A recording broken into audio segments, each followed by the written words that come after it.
Hello there. Welcome to the basement. It is time to dive back into the land of Stargate. And this time we are going to be talking about specifically who the System Lords are. I know I've mentioned them before as the most powerful Goa'uld that exist, and I know I mentioned a few names, but we're going to go just a little more in depth this time. So, with that being said, let me introduce you to the System Lords the most prominent System Lords to be featured in the Stargate Universe. This is Ra. At one time, the most powerful of the System Lords. Everyone had to kind of give way to him, whether they wanted to or not, and being Goa'uld, they didn't want to. But he was the most powerful of the System Lords until the activities of the movie Stargate that started this whole thing. He was the villain of the movie from the 90s. And unfortunately for him, Colonel Jack O'Neill, played by Kurt Russell, managed to get a nuclear weapon on board Ra's ship, and it went off basically in Ra's face. So, yeah, he done.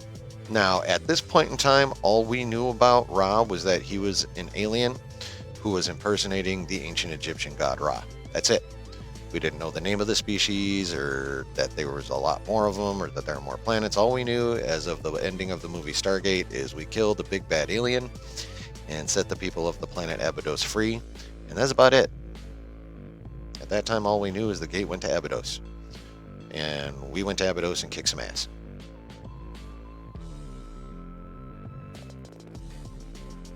So that is Ra. Again, once the most powerful Goa'uld, until he made out with a nuclear weapon.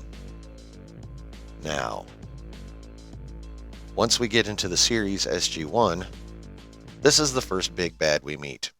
This is Apophis. He is like I said, he's the first Goa'uld we meet in the SG-1 series, in the premiere Children of the Gods. He is the one that the main character Teal'c initially served as his first prime.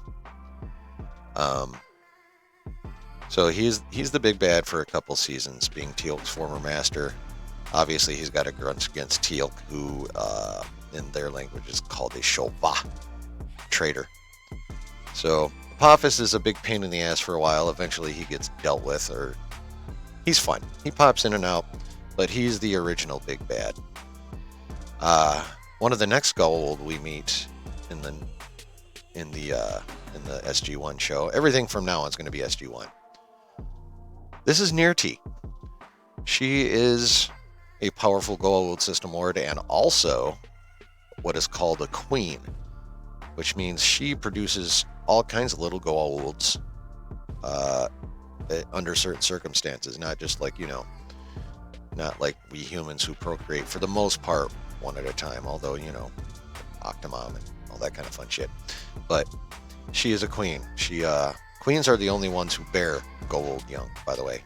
And like I said, she has the ability to bear a lot of gold primta, as the technical term is. And she, in an episode, she manages to get into the SG-1 headquarters and cause some shit. So she's a big pain. She pops up a couple times. The next big bad we meet is this guy. He's called Sokar. He's basically, as opposed to taking on the guise of an ancient god, and so far all we've gotten are Egyptian, he is taking on the guise of the devil, Satan, head demon, whatever you want to go with.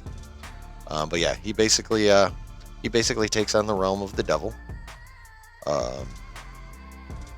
His planet is a big old molten lava planet, a lot like Mustafar, actually, now that I think about it.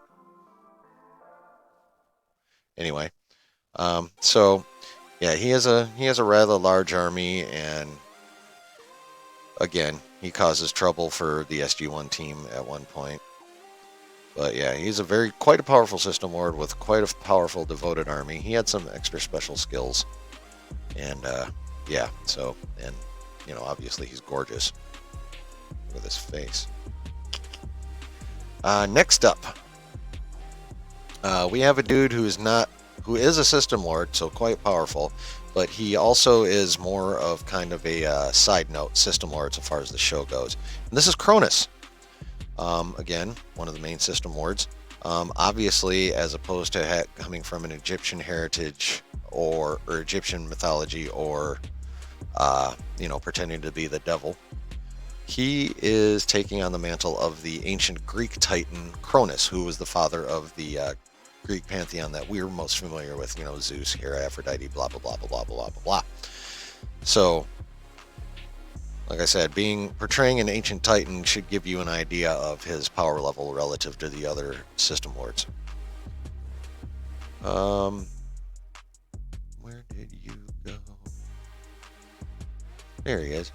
This is Lord Yu, obviously representing an ancient Chinese god I'm not familiar with.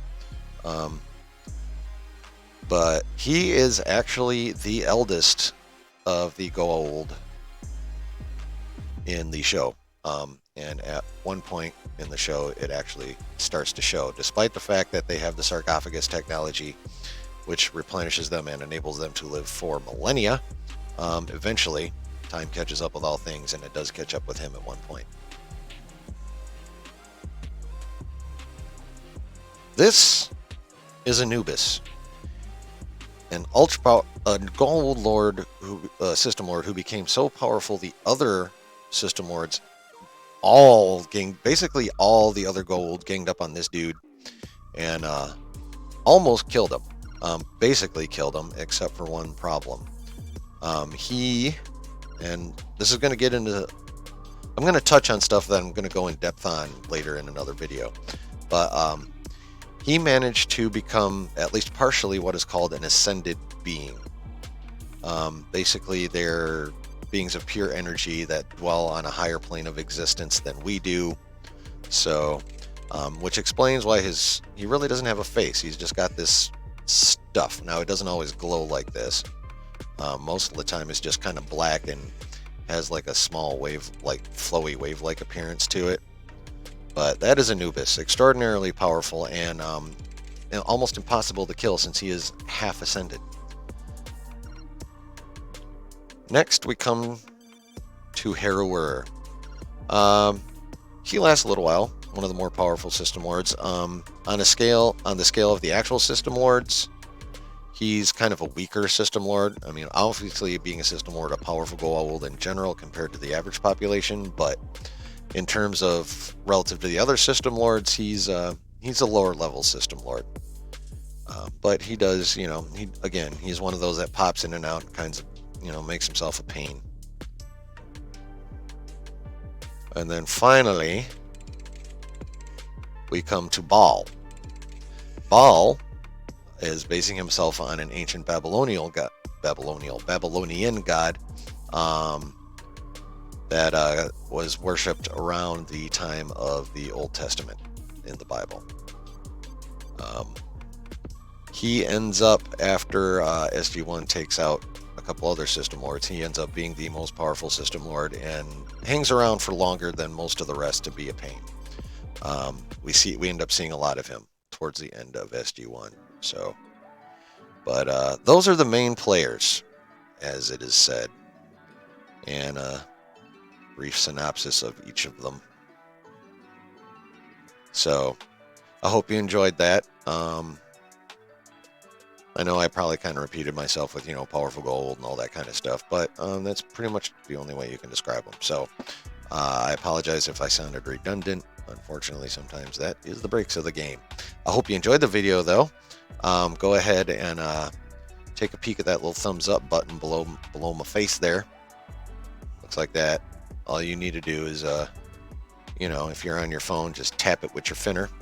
If you're on some kind of tablet or phone or tablet, tap it with your finger. If you're on some kind of computer, go ahead and slide the cursor over there and go clicky.